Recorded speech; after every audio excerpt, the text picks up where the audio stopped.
ایک نظر بد وہ ہوتی ہے کہ جو کسی ناپسند کرنے والے کی لگے، حسد ہو نہ ہو، بس وہ ناپسند کرتا ہے تو اس کی نظر لگ گئی۔ دوسرا ہوتا ہے کہ کسی اپنے کی نظر لگ جائے، نظر اس سے بھی لگ جاتی ہے، بعض اوقات ماں باپ کی اولاد کو لگ جاتی ہے، اس لیے کہتے ہیں کہ وہ ماشاء اللہ، سبحان اللہ، الحمدللہ، اس طرح کے الفاظ ساتھ میں کہنے چاہیے۔ بلکہ حدیث مبارک میں فرمایا ما شاء اللہ لا قوت الا باللہ، اگر یہ کہہ دیا جائے تو نظر نہیں لگتی۔ جب کوئی شے اچھی لگے، کسی کی گاڑی ہے، کسی کا کاروبار ہے، کپڑے ہیں، کوئی اور خوبی ہے، تو دیکھ کے بول دیا ما شاء اللہ، ما شاء اللہ لا قوت الا باللہ، اتنا پڑھ دیں گے تو نظر نہیں لگے گی۔ تو چاہنے والے کی بھی نظر لگ جاتی ہے۔ اچھا، بعض اوقات اپنی بھی لگ جاتی ہے، یہ بھی آپ کو عرض کروں، نظر بعض اوقات اپنی بھی لگ جاتی ہے، یہ بھی ایک حقیقت ہے۔ محدثین نے اس کے اوپر باقاعدہ بڑی تفصیل سے کلام کیا ہے، تو اس لیے تھوڑا سا ذرا سیلفیوں سے بھی پرہیزی کرنی چاہیے کہ ہم جتنی سیلفیاں لیتے ہیں نظر بھی اتنی لگتی ہے، اور سیلفی لیتے اسی لیے ہیں کہ کتنا اچھا لگ رہا ہوں، یہاں کھڑا ہوا کیسا لگ رہا ہوں، وہاں کھڑا ہوا کیسا لگ رہا ہوں۔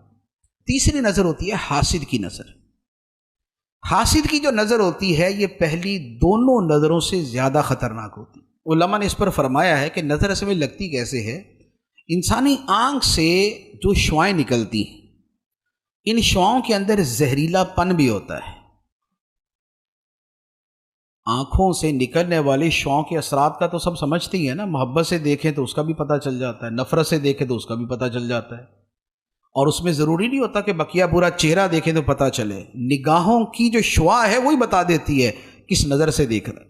ٹھیک، تو اب کیا ہے کہ جب انسان حسد کے ساتھ کسی کو دیکھتا ہے تو جو اس کے دماغ کے اندر زہر پیدا ہوتا ہے وہ اس کی ان شعاؤں کے ذریعے سامنے والے پہ اثر کرتا ہے، اور یہ اس کو جو ہے وہ نقصان پہنچاتا ہے۔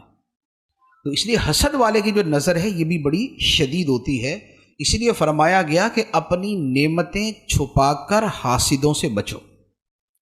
بلا وجہ ہر ایک کے سامنے جا کے اپنے کاروبار کی باتیں یا اپنے پیسوں کی باتیں یا اپنی اونچی اونچی باتیں یہ نہیں کرنی چاہیے، خاص طور پہ جو محروم آدمی ہے۔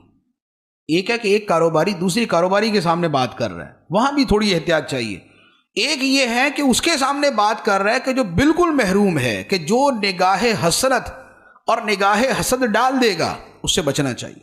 پچھلے زمانے میں علماء کیا فرماتے تھے کہ بازار سے کھانا خرید کے نہ کھاؤ، کھانا گھر کا ہونا چاہیے۔ اب تو ہمارے زمانے کا کلچر ہی چینج ہو گیا، تو اب تو وہ والی باتیں کرنا بھی بڑا عجیب لگے گا کہ یار باہر سے نہ کھانا کھائیں، ہمارے تو گھر میں پکتا ہی نہیں، ہم تو 3 ٹائم کا باہر سے کھاتے ہیں، صبح کی پوری باہر سے ہے، رات کے برگر پیزا باہر سے ہیں۔ تو لیکن علماء پہلے کیا فرماتے تھے کہ باہر سے نہ کھاؤ، اس کی وجہ کیا تھی؟ اس کی وجہ یہ تھی کہ باہر جب چیزیں بن رہی ہوتی ہیں، پک رہی ہوتی ہیں، تو وہاں گزرنے والے وہ بھی ہوتے ہیں کہ جو خرید سکتے ہیں یا خریدتے ہیں، اور وہ بھی ہوتے ہیں جو صرف حسرت سے دیکھ کے گزر جاتے ہیں۔ تو جس کھانے کے اوپر نگاہ حسرت پڑی ہوئی ہے اس پہ اثرات بھی ویسے ہوں گے۔ تو یہ پرانے زمانے کے جو علماء تھے، ایون کہ یہ امام اعظم ابو حنیفہ رحمۃ اللہ علیہ نے فرمایا ہو کہ بازار کا کھانا نہ کھانا، امام ابو یوسف سے فرمایا تھا بازار کا کھانا نہ کھانا۔ تو یہ چیزیں جو ہیں ان کے اثرات ہوتے، تو اپنی نعمتیں چھپا کے حاسد سے اور حسرت والے سے بچنا چاہیے، اور بالفرض اگر محسوس ہو کہ نظر لگ گئی یا محسوس نہ بھی ہو تو جو سنت ہے کہ سورہ فلق اور سورہ ناس پڑھ کے روزانہ رات کو اپنے اوپر یا اپنے ہاتھوں پہ دم کر کے اپنے بدن پہ، چہرے پہ، جہاں جہاں ہاتھ پہنچے وہاں پر پھیر لیں، تو انشاءاللہ یہ نظر سے حفاظت رہے گی۔